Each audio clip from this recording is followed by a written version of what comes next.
Tennessee comes in at number 7 in the latest edition of the college football playoff rankings. What this means moving forward, it might not be a slam dunk to Miami.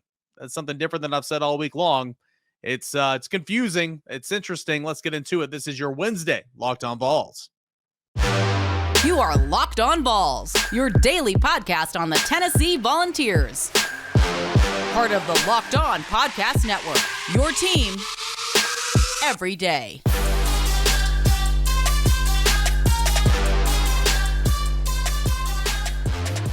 Hey everybody, what's up? Welcome into your Wednesday edition of Locked On Vols. I'm your host, Derek Kane. You can find me on Twitter at _Kaner and at Locked On Vols. If you're watching this on YouTube, hit that like button. Please subscribe to the channel. And it's, of course, always completely free anywhere you find your podcast. Today's episode is brought to you in part by Sling TV. Don't miss the week's this week's matchup with Championship Saturday, the SEC Championship, Big 10, Big 12, all that good stuff. It's on Sling TV, the TV you love at the price you'll love. You go ahead and try it today. All right, so we got a fun show coming up today. We've got the reaction to the college football playoff rankings. That is coming up here in segment number 1, and then I will get into a little Josh Ward Wednesday. That's in segment 2, and then we'll take a look back at Pro Football Focus in segment number 3. So, I'm not going to lie to you guys. All right, as soon as the college football playoff rankings went off, I went ahead and came in here and I record segment number 1. And it was, because I was under the impression that Tennessee comes in front of Penn State, that Tennessee would go to the Orange Bowl. If Tennessee came in front of Alabama, Tennessee would go to the Sugar Bowl. And that very well could still be the case. The Orange Bowl can still choose to select the University of Tennessee. What we've been hearing all week long is that the Orange Bowl likes Tennessee an awful lot, loves the fact that the fans travel, really covets that down there in South Beach. But that might not be as big of a slam dunk as I once thought, really just in real time, just an hour ago. Quickly after the college football playoff rankings were announced, here, I'll give those to you real quick. It was Georgia 1, Michigan 2, TCU was 3, Southern Cal was 4, Ohio State was 5, Alabama was 6, which Tennessee should have been up there at number 6. Alabama was 6, Tennessee was 7, Penn State was 8, Clemson's at 9, Kansas State is at number 10. So all this Rose Bowl stuff started kind of talking and started kind of heating up shortly after the college football playoff rankings show, went off. And what's the Rose Bowl have anything to do with this, right? The Rose Bowl, it's the Big 10 and the Pac-12. Okay, it's nothing to do with the SEC. But Ohio State is apparently campaigning not to go back to the Rose Bowl. Of course, when it lost to Michigan, it was out of the college football playoff top 4, so it would go to a New Year's Six bowl game. Ohio State, to my knowledge, was in the Rose Bowl last year, and of course, they have opt-outs and all that type of stuff, and they don't really want to go back and do that. So apparently, you have Ohio State that is campaigning behind the scenes to not go back to the Rose Bowl. Ohio State would like to go to the Orange Bowl, which is the ACC winner, the championship winner, Clemson or North Carolina, versus a team from the Big 10 or the SEC or Notre Dame. So Ohio State is campaigning. They don't want to go back to the Rose Bowl. They want to go to the Orange Bowl. If you're the Orange Bowl and you're sitting here saying, okay, so we have Tennessee, who we really like, but Ohio State really wants to come here. That's interesting. Maybe we can, go ahead and select an Ohio State and come here. The Orange Bowl would still have to do that, right? So if that were the case, the Rose Bowl would have to select Penn State. Penn State would go to the Rose Bowl. That would push Tennessee down to it's still a New Year's Six bowl game, to the Cotton Bowl, and that'd play the, Group of 5 winner, championship winner between UCF and Tulane. So that's kind of what we're staring at right here. The Orange Bowl could still easily say, hey, we covet Tennessee. We want to select Tennessee. That is our team. Ohio State can suck it up and go back to the Rose Bowl or whatever. But that's just kind of what we're doing now. It's interesting how all this kind of works. There's some clauses in there, and the Rose Bowl has a unique clause. I'm going to read it to you right now. So this is a clause from the Rose Bowl. If the next highest ranked team is in a cluster of teams, meaning there's another team or teams from the same conference ranked within several spots of each other, the Tournament of Roses will select the team from that cluster that will result in the best possible matchup for the Rose Bowl game. In a cluster situation, The Tournament of Roses will take into account factors in no particular order, such as the last time a team played in the Rose Bowl, head-to-head results, regular season schedule, overall records, opponents played, past playoff or bowl appearances and performances, and historical matchups. So basically, the rule is the highest team from the Big Ten that's not in the college football playoff would go to the Rose Bowl. According to this clause here, the Rose Bowl can say, well, we got Penn State that's just a couple of spots behind Ohio State. We would rather have Penn State come because Ohio State does not want to come. We had Ohio State last year. This is a deflating Ohio State team that will have likely a bunch of opt-outs because Ohio State, just missed out on the college football playoff. So the Rose Bowl can say, hey, we're going to go grab Penn State. We want to do that. So that would force Ohio State's hand to say, all right, well, we didn't want to go to the Rose Bowl anyway. We want to go to the Orange Bowl. If the Orange Bowl selects Ohio State, that would push Tennessee to the Cotton Bowl. So it's very interesting. Did not know about this. Like I said, I came on here. I actually recorded segment 1, had it ready to roll, and then I started getting all this new information and seeing all the talk, and I'm like, okay, I've sounded like an idiot before. Maybe I should go re-record. So that's what I did. Here we are, take 2. Everything should be better. I shouldn't stutter at all. I shouldn't mess up. I shouldn't cough. Here we are. I've probably done all those things 10 times already. So it'll be interesting. Again, the Orange Bowl can still select the University of Tennessee. It'll be an interesting couple of next days and discussions and seeing what the Orange Bowl kind of covets and all that type of stuff. But I thought it was an absolute slam dunk that Tennessee was going to the Orange Bowl. In fact, in take number 1 of this segment, I said, hey, mark it, cut it, save the frame in case I'm wrong, but I'm not going to be wrong. Pack your bags, Tennessee taking its talents down to South Beach. I said something like that. That might not be the case right now. It might not be the case. It'll be interesting. It will be interesting to see exactly what's going on. But how about this, guys? We're in a, we're in a situation right now where, as people who watch Tennessee, invested in Tennessee, cover Tennessee, fans of Tennessee, we're saying, oh, what at the Cotton Bowl? Oh, what the Rose Bowl is stupid. Oh, with the Orange Bowl, we got to be here. Sugar Bowl is still in play. Isn't that much better than the Gator Bowl, the Music City Bowl, the Liberty Bowl, the Duke's Mayo Bowl?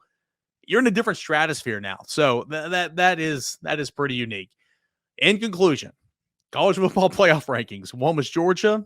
Okay, it stayed put. Michigan, TCU, and Southern Cal all moved up to 2, 3, and 4, respectively. Those are your top 4 right now. Ohio State slid down to number 5. Alabama stayed steady at number 6. Or stayed at, I can't remember where they were last year, guys. I'm sorry. I think they were at 7. Maybe they moved up. And then Tennessee is at number 7. Tennessee should be ahead of Alabama, no doubt about it, because Tennessee has got, according to the criteria and according to the mother flipping head-to-head matchup, Tennessee has bested Alabama and everything. Yet Tennessee is still behind Alabama. It didn't make sense with, Florida and Florida State, in the back half of the polls, but I guess it makes sense here. I don't know. It's a little confusing here, but those are the college football playoff rankings.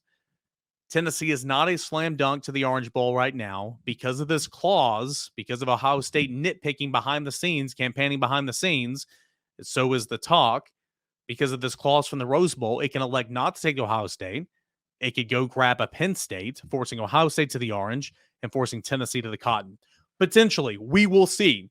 The Orange Bowl can sit here and say, all right, haters, I'm blocking you. I'm going to take Tennessee because I want Tennessee. We will see what happens. Should set up for an intriguing weekend. If you're a Tennessee fan, you are rooting for TCU to lose. You are rooting for Southern Cal to lose. Therefore, Ohio State gets, if you're a Tennessee fan and you want to go to South Beach, if you want to go to the Orange Bowl, you are rooting for TCU to lose. You are rooting for Ohio State to lose, or for Southern Cal to lose. That way, Ohio State can get into the college football playoff, and Tennessee can rightfully, go to the Orange Bowl without any disputes or behind-the-scenes campaigning. So that's kind of where we are right now. Not a slam dunk. It's going to be interesting. It's going to make it for a wild ride. Should be a fun next couple of days, and we'll have it covered for you right here, as always, on Locked On Vols. Coming up next, we got Josh Ward, but first, let me tell you about BetOnline. BetOnline is your number 1 source for all your sports betting information, stats, news, and analysis. Get the latest odds and the trends for every professional and amateur league out there, from football to basketball to soccer to esports. We got you covered at betonline.net. And if you love sports podcasts like this one right here, you can find some more over at BetOnline as well. You can make that your third listen, of course. It's the fastest and easiest way to get in your sports betting fix. Or you can head on over to the website today. Use that mobile device, learn about all the latest trends and all the action. BetOnline, It is where the game starts. That time of the week where we welcome on our good buddy Josh Ward. He is Josh_Ward on Twitter. He's the host of Josh and Swain on 99.1 The Sports Animal. Josh, what's up, buddy? Hey, good to be with you, Eric. Man, for the first time in quite some time, you and I were talking, and there's not a Tennessee football game to kind of preview for this upcoming weekend. It's weird. The regular season, it flies by. Vanderbilt, 56-0 shutout. Your thoughts on that? Going into that game, there were questions about the locker room and how will the team respond and what is Tennessee playing for compared to what Vandy's playing for. And the defense had looked so bad, and Joe Milton was coming in at quarterback. And Tennessee did just about everything to answer any of those questions that were looming around the program in the game. There's still more to be figured out at quarterback, but the offense obviously had no problems putting up that many points, and the rushing attack was tremendous as the game went along, and the defense did all that you could expect. So Josh Heupel, after the game, calling it a culture win, that's probably what the real story was coming out, is the way Tennessee responded and how Tennessee put Vanderbilt back in the position where just about everybody saw Vandy for most of the season as the worst team in the league. Vanderbilt was all of a sudden playing for a bowl game. So that was a team that was motivated, and it didn't matter against Tennessee. Tennessee going in was clearly the better team on paper, and it was clearly the better team on the field. So while the previous week's result was very disappointing, the season had a very nice finish, and the season itself was a terrific year for Tennessee. What are your thoughts on Joe Milton? Didn't have to do an awful lot. Tennessee spotted him a couple points early on, and then obviously in the second half, I think he had like maybe 4 or 5 pass attempts, not many at all. It was rain was a factor, but some of those old habits from Joe kind of crept back a little bit. What were your thoughts on Joe Milton's performance? There's not much to take out of it, honestly, for me to be able to answer anything regarding the future. I want to see how he'll perform against a higher level defense that's going to be able to create more pressure. I want to see what Tennessee's coaches will do for him in a game where they're going to rely on the passing game. He missed some shots downfield. He hit a big one early, and my guess is that he'll hit 1 or 2 when they take those shots next year, assuming he's the quarterback, or we'll get an idea in the bowl game. But he's going to miss some as well, and you have to expect that. So is there more that he can do with intermediate routes that the receivers will run? Is there more that he can do in the running game? He didn't against Vanderbilt. They didn't need him to. There's no scholarship backup quarterback, but that's a threat within his game as well. He's not the same kind of runner as Hendon Hooker, but there's nothing to take out of that game, in my opinion, to say he is ready to be the guy and keep Tennessee's offense running at the same pace as this past season. That's not to say that he can't do it. I just can't point to the Vanderbilt game to say that he can. When you look at that defense, it is that same defense that you gave up 63 the week prior. Gave up no points. Vanderbilt is not a very good offense. I understand that, but what can you say about Tennessee's defense, that bounce back effort, and what they did better against Vanderbilt that they just simply did not do against South Carolina? Yeah, well, Vanderbilt did not have the passing attack to try to exploit Tennessee's defense like South Carolina did. And going into that game, we didn't think that about South Carolina, but in terms of ability, Spencer Rattler is better equipped to try to attack Tennessee's defense versus what Vanderbilt had at the quarterback position. Vanderbilt also, it got itself in a position where it probably didn't have much of a chance. If it wanted to run the football well, falling behind against Tennessee was not the right way to do it. And Tennessee took advantage. And anytime it looked like Vanderbilt was threatening early on when they have a drive, then they have a bad, not really a bad snap. Mike Wright just let the ball get by him, and then that drive was not going to stand a chance. They had a fake punt where maybe, hey, if they're able to pick up that first down, which they had, and put some points on the board, maybe they could swing some momentum, but they fumble it away. So Vanderbilt got in its own way, and then Tennessee ran away from Vanderbilt. But to me, it's more about the energy. Tennessee's defense came out with it, and Jeremy Banks was back on the field, and that probably helped. But Tennessee responded the way that you would want to go from 63 points given up to no points given up one Saturday to the next. Says something to me about the way Tennessee responded. Of course, fans can also say, well, where was all of that energy against South Carolina? And I think Jeremy Banks' absence was probably part of the answer, plus what Aaron Beasley had told us last week about the expectations some of the players had going into that game against the Gamecocks. Josh Heupel, you kind of mentioned it earlier, calling this a culture win, a team win. He was asked about it eventually, but he brought it up unprompted in the post-game media availability to call Kublik on the sideline after the game. It's pretty apparent that Josh Heupel heard everything that was said about his program, Mhm. and it pissed him off. I mean, quite frankly, and I don't really blame him. Now, I do think he could have helped himself out a little bit by putting the Jeremy Banks stuff to bed, but it's his program. He can decide what he wants to do in that regard. But it was pretty obvious there after the game that Josh Heupel heard it, and take that as kind of how I took it there at the end of the game. Yeah, there was, I think, a pretty clear message sent from Josh Heupel and how he reacted after the game. Now, there was not a clear message leading up to it, so I think multiple things can happen and be fair at the same time. It's fair for Josh Heupel to not like what was said about his team, for Kirk Herbstreit to call out what might be going on in the locker room on that playoff show. If you're the head coach of the program, you're not going to like that. Now, I do wonder, did that help Tennessee? Did that being said on national TV allow the players behind the scenes to say, hey, let's go show that nothing's going on here? Yeah, we had an issue last week, but we're going to move on and we're going to be fine. I mean, the energy says that they responded well. And if Josh Heupel's not going to give a more firm answer, like if he had said, hey, it was a violation of team rules with Jeremy Banks, but he will be back this week and everything is fine and everything has been cleared up, then you have less questions moving forward. So I think questions about what was going on at Tennessee last week was fair, considering a senior player who is viewed as a leader at linebacker is not with the team, and you don't have a clear explanation why, and there are rumors coming out why. Well, then questions are just going to surround the team until they're seen on the field again next. And for Josh Heupel to be the head coach of the program and be in charge and be ticked off about that speculation, both make sense to me. Yeah, I can definitely understand that. Again, the whole time, all these, these situations and rumors, I mean, they were just running wild. And, Mhm. I gave my piece and said what I thought. And, so did a lot of other people. But again, when the head coach doesn't come out and address it, then, he could have very easily You're squashed leaving that. it open to be speculated on. And also, Kirk Herbstreit's pick of Vandy looks ridiculous in hindsight. Vandy was coming off wins against Kentucky and Florida, and Tennessee had not looked good the previous week. And now my pick was Tennessee to cover the point spread. So I thought Tennessee would win by several scores. I didn't see 56-0 happening. And if they play that game again, it's probably not that. But that's just, to me, speaks to the way Tennessee responded. It was a week of speculation and question, but Tennessee had a chance going in to shut that down, and Tennessee did that because the Sunday, Monday, Tuesday afterward was not talking about what might be going on behind the scenes. It was about Tennessee picking things back up and the program having its first 10-win season in 19 years in the regular season. So never fade the picks of Josh Ward. That's what we learned here today. I finally got one right this season, by the way. Last thing, Josh, Tennessee basketball lost to Colorado a couple weeks ago. Looked horrible. Took down Kansas, took down USC, took down Butler, won the battle for Atlantis. Julian Phillips had a great game against the Trojans. Santiago Vescovi against Butler and against Kansas played really well. What can you say about Tennessee, Rick Barnes' club, and this bounce back? Really good showing over Thanksgiving.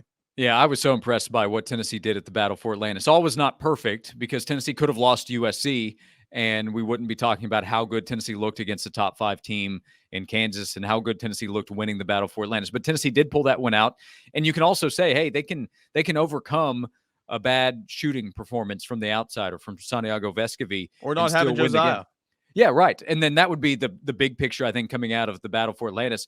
Eric, the defense was dominant against Kansas, and that was without one of the best defenders in the nation in Josiah Jordan-James. So to this point, what we have seen from Tennessee, the good far outweighs the bad. It was a bad performance against Colorado, and the shooting has had a slow start, but that to me is not a big deal. Now, late in the season, if Tennessee shoots poorly, the Vols will have a chance to go down. So that can be a factor, but that is a true statement for just about anybody in college basketball. What can't be true for everybody is the ability to play defense better than anybody else in the nation. And Tennessee, at its best defensively, might be the best in the country. And that will give Tennessee a chance to win the SEC title in the regular season, in the tournament, and to go deep in the NCAA tournament. And it just, to me, says a lot about the team defense being able to step up without Josiah. And we'll see how Tennessee's able to manage his knee situation as the season goes along. But the win against Gonzaga in an exhibition setting and what we've heard about how Tennessee played against Michigan State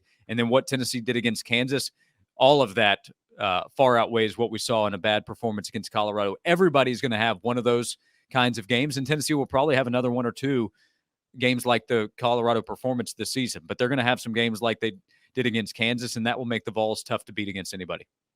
All right, back to football. Last thing, and this is unfair because you just need to answer the question and you give no explanation. So we can just talk about this later. I got to get you out of the door, but Okay. I've got some articles coming out of VolQuest.com Tuesday, today, really the next week, kind of looking back at the season.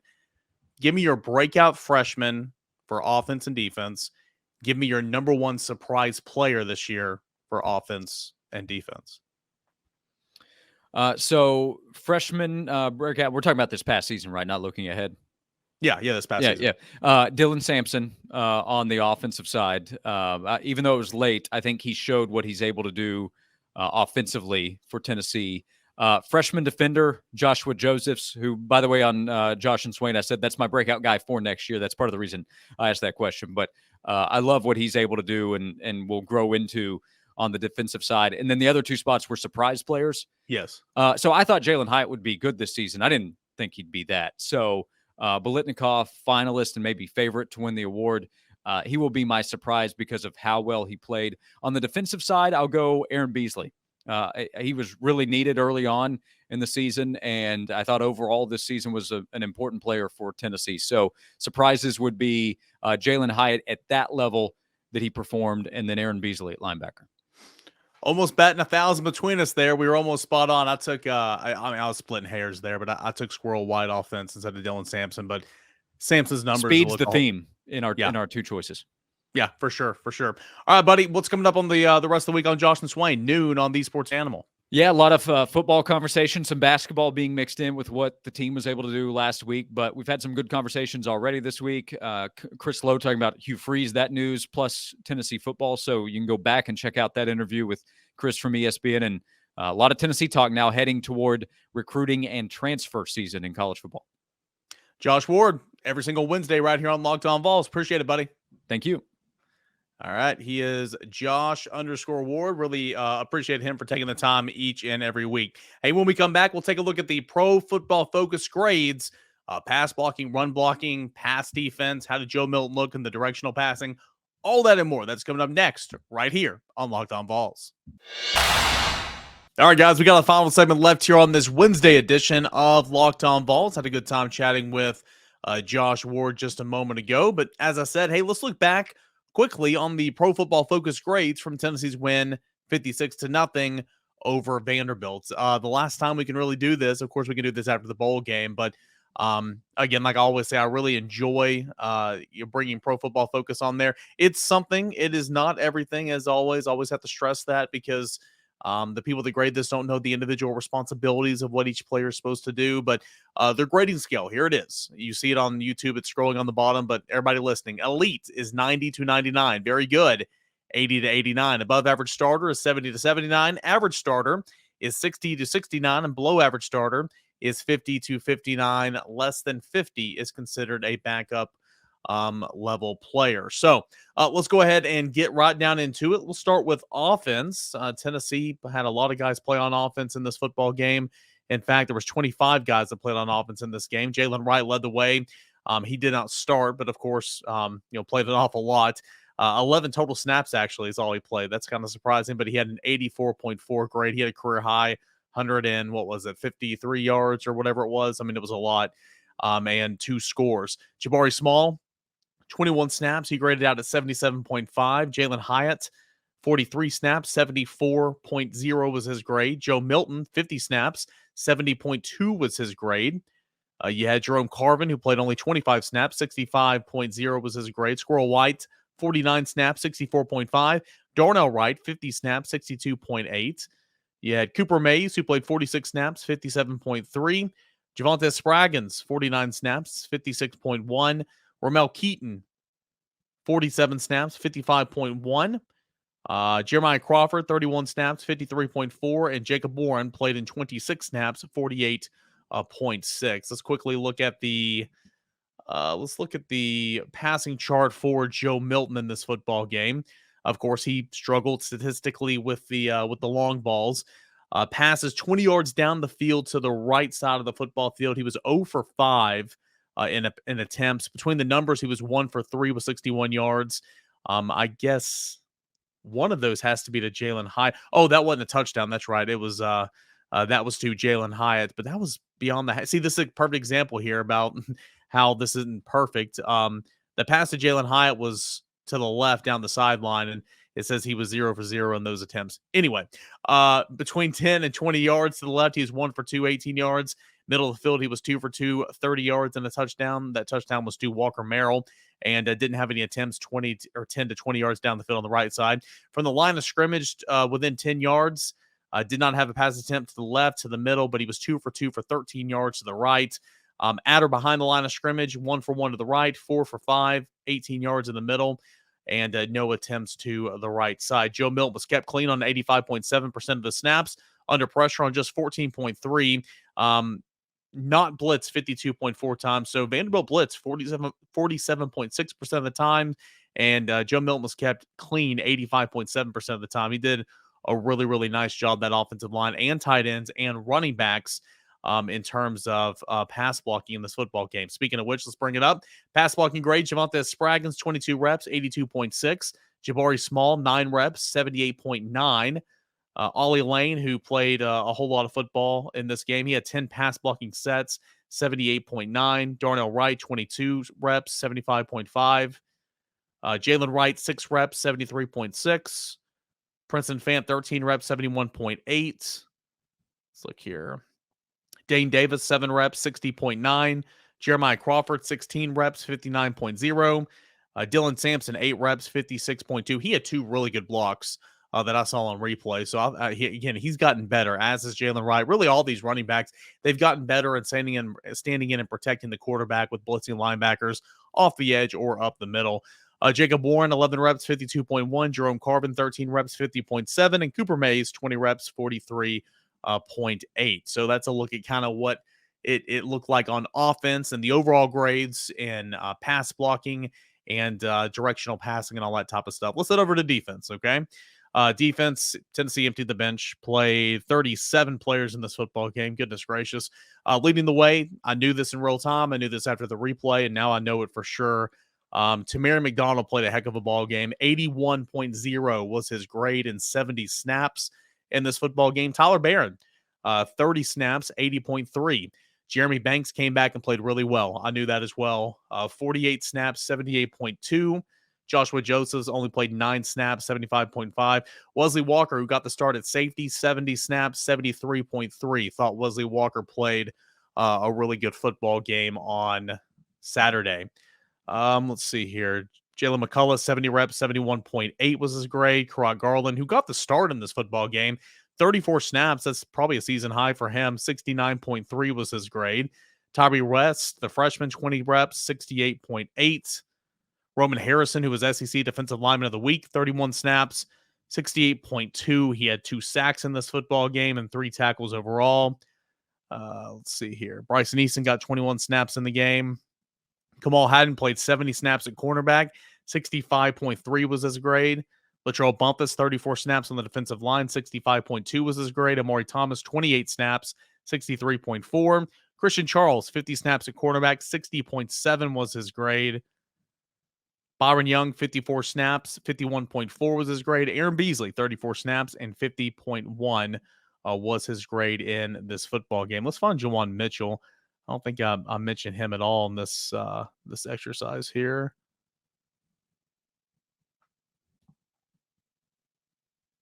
Juwan Mitchell, 38 reps and 53.8 was his grade. All right, as we do whenever we're looking at the defense, let's go to pass coverage and see kind of who was torched. But in a game where you won 56-0, nobody was torched. What a bounce back effort from this defense, really from this team. And I spoke on this on Monday's show, of course. Just really, really good to see, Tennessee respond the right way, come back and play that type of brand of football. And again, Vanderbilt's not good. They had a horrific game plan coming into this football game, but still it was good to see. Let's see here. Targets and receptions. Tamari McDonald was targeted 7 times, gave up 5 receptions for 16 yards. Jalen McCullough targeted 4 times, gave up 3 receptions for 7 yards. Kamal Haddon was targeted 6 times, gave up 4 receptions for 33 yards. That was it. Christian about to say Christian Conyer. Christian Charles, Tennessee commit, targeted twice, gave up 1 reception for 6 yards. Solon Page targeted 3 times, gave up 3 receptions for 21 yards. Aaron Beasley targeted twice, gave up no receptions. And Juwan Mitchell targeted once, gave up 1 reception for 18 yards. 16 yards. Not too bad. Again, the grades look really, really good defensively. I mean, they do. Let's look back and see how many times, Tennessee blitzed in this football game. Let's see here. Tennessee, A.J. Swam was kept clean 73.7% of the time. He was under pressure 26.3% of the time. He was not blitzed 57% of the time. Tennessee blitzed 42.1% of the time in the football game, and he was kept clean nearly 75% at 73% in this game. So you want to see those numbers get just a little bit better. But overall, again, Tennessee did a great job. We officially closed the book on Tennessee and Vanderbilt, a 56-0 win as Tennessee fights back, secures a 10-2 record for the regular season with a shutout victory in Nashville. It was rainy. It was cold. Wasn't that cold, but it was rainy. Sideways rain, 56-0. That will do it for this edition of Locked On Vols. We talked about the college football playoff rankings in segment 1. We caught up with Josh Ward in segment 2. There's a hoops game, McNeese State, coming up later tonight for Tennessee men's basketball. We'll talk a little bit about that tomorrow and, of course, continue on with some more football conversation, looking back at the regular season that was and looking ahead at what potential bowl matchup Tennessee will be in because again, we kind of have a direction there now. So nonetheless, that's what you have to look forward to coming up on the show tomorrow right here on Locked On Vols. So I want to thank you guys so much for making Locked On Vols your first listen, your first watch each and every single day. Now check out Locked On Sports Today. Make that your second listen. Biggest stories, biggest news, the take of the day, all that and more. That's Locked On Sports Today. Make that your second listen right behind Locked On Vols, your first listen each and every single day. Guys, thank you so much. Stay safe. We will do it again tomorrow. Same time, same place. Right here on Locked On Vols.